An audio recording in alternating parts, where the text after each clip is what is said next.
Bonjour mon cher Frédéric. Bonjour Manuel. Comment vas-tu? Ça va très bien. Alors on se retrouve dans des conditions un petit peu exceptionnelles aujourd'hui parce que la pluie s'est invitée au rendez-vous.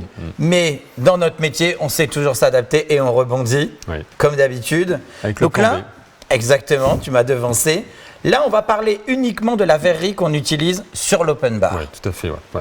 Donc l'open bar, c'est vraiment la partie après le dîner, où c'est là, on a parlé de la piste de danse, où c'est là où on va commencer, on va se rapprocher et puis on est un peu plus décontracté. Donc il y a quand même des choses assez intéressantes et pareil. Des verres qu'il ne faut pas oublier parce qu'il y a aussi certaines règles par rapport à cet open bar. Donc l'idée c'est qu'on prévoit des verres à soft, des verres à alcool blanc par exemple. Tout à fait, des verres à cocktail. Des flûtes à champagne et puis là on fait un open bar qui est assez sympa. Ouais. Alors si tu veux, je vais te proposer un petit jeu. Je vais te dire des cocktails, tu vas me dire dans quel verre tu les mettrais. Ok. Il n'y a pas de piège. Hein. Ou peut-être. Je te dis par exemple, on est très fan de mojito fraise. Dans quoi ça se sert? On peut aller dans ce type de verre. Voilà. Très joli. Là, on est sur un lounge qui est très joli, très contemporain. Et donc là, on peut vraiment faire tout type de cocktail. Donc ça, c'est vraiment bien. Ouais. Ça marche bien. Ouais, ça marche très bien. Ça marche très bien parce qu'il est dessiné et puis c'est aussi un décor à lui-même. Parfait. Une petite caipirinha. On peut aller là-dessus.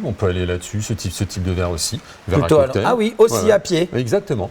C'est pas trop difficile à faire justement pour faire le cocktail? Non, parce qu'il est assez évasé quand même. Il est assez évasé. Et en plus de ça, le cocktail, on le fait avant dans un shaker. Donc du coup, on peut se faire plaisir à faire aussi dans ce type de verre. Très bien. Ouais. On propose du chaud sur l'open bar. Oui, tout à fait. Très important. Très important parce que l'open bar, ce n'est pas seulement l'alcool, c'est aussi les softs, comme on disait, donc tout ce qui est coca, et chaud bien sûr, donc le thé et le café. Est-ce que ça, ce magnifique, comment on dit, un verre, une tasse? C'est un verre à Moscow Mule, donc c'est un cocktail à base de vodka, donc du coup qui est décliné dans ce type de verre en cuivre, donc c'est assez intéressant. Mais on peut faire aussi autre chose, voilà. Du chaud ou pas du tout? On peut faire du chaud, mais c'est le chaud. On aura envie de se réchauffer. Ouais, c'est ça exactement. Mais attention, on lève parce que ça prend quand même la chaleur. Ça prend quand même beaucoup la chaleur. Tout à fait, ouais. Et enfin, on est d'accord que de plus en plus d'alcool, par exemple, un cidre. Un cidre, on peut aller soit dans un verre à vin, soit dans un verre un peu plus comme un verre lounge comme on a vu tout à l'heure. Et pourquoi pas une flûte tout simplement? Pourquoi pas une flûte? Si c'est un bon cidre, pourquoi pas se faire plaisir. Donc cidre, rosé, pareil. On peut se dire tiens, on le met un petit peu élégant et on le met dans une flûte comme ça. Ouais. Après rosé, on peut partir sur des verres comme ça aussi, des verres à vin, le vrai verre à vin. Très bien. Tout à fait. Ouais. Alors maintenant, rentrons un peu dans du technique, Frédéric, si tu veux bien, parce que ça c'est quand même votre métier. Je prévois par exemple de faire un cocktail, un dîner et une coupe de champagne par exemple au dessert. Je prévois combien de coupes de champagne par exemple pour l'apéritif? Pour l'apéritif, on peut prévoir 2 flûtes par personne.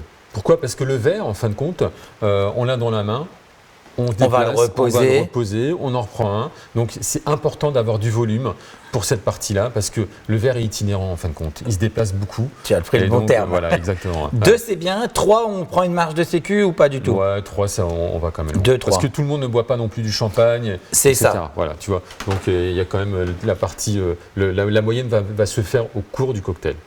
Idem pour les softs, toujours au cocktail. Pour les softs, oui, tout à fait. Pareil, les softs, très important. Ouais. Pourquoi? Parce que le soft, en fin de compte, c'est vraiment le verre pour se désaltérer. Donc du coup, on va en prendre beaucoup. Et puis on va peut-être prendre aussi un champagne. Entre les deux, on va prendre un soft, etc. Et on rechange continuellement. Donc c'est important d'avoir aussi cette quantité-là. Donc 2 champagnes, 2 softs. Le vin à table, vin rouge, vin blanc.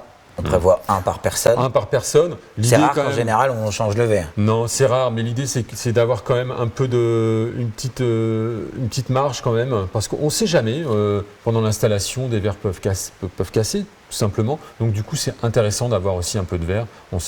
Et si je te dis par exemple, je change de vin entre mon vin rouge du plat principal et je prends un autre vin, par exemple, qui peut être... L'idéal, c'est de changer. D'échanger de verre. On est quand même d'accord. On changerait le verre en même temps qu'on change l'assiette quand on passe au fromage. Exactement. Dans une situation idéale. Et enfin, champagne, si on en sert à table, est-ce que je dois poser directement la flûte de champagne sur mon dressage ou est-ce que je peux avoir envie, en même temps que le dessert, de resservir? Est-ce que ça se fait au final de venir reposer Mm. une flûte à champagne, par exemple, à table. Bien sûr.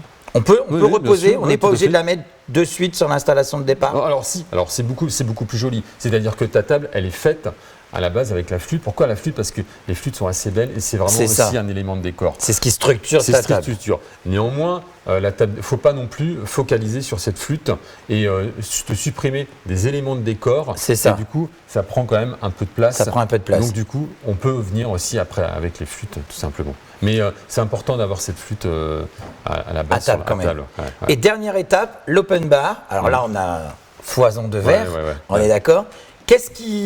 Combien pour toi, à ton avis, de verres on prévoit et peut-être de sortes différentes? Ou est-ce que, je te le fais dans l'autre sens, est-ce que si on réduit, on se dit directement, je vais proposer qu'un mojito et qu'un soft, au final, je prends 2 sortes de verres et je limite un peu ma quantité, Ouais, naturellement? moi, franchement, l'idée, c'est vraiment de connaître La typologie. La typologie, voilà, très important. Pourquoi? Parce qu'il y a des gens qui vont adorer le champagne et donc du coup, ça Qui vont sert le à rien continuer. de partir dans du soft parce qu'on sait qu'il va y avoir beaucoup de champagne. C'est vraiment de bien connaître son open bar et puis après de bien choisir son verre. Mais l'open bar, toujours prévoir du plus.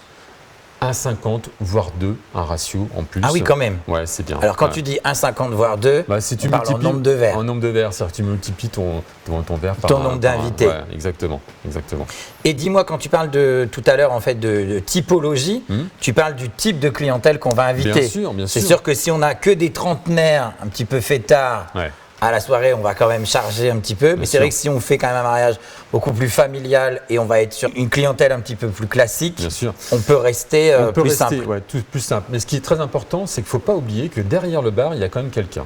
C'est ça, Il y a quand même exactement. quelqu'un qui est là pour un peu Driver, organiser, et ouais. puis faire attention à ne pas trop servir aussi d'alcool, parce que c'est aussi le truc. Donc le Ou on coup- dort sur place. on dort sur place. Ouais. Très bien, merci beaucoup Frédéric. En tout cas, toujours des très très bons conseils.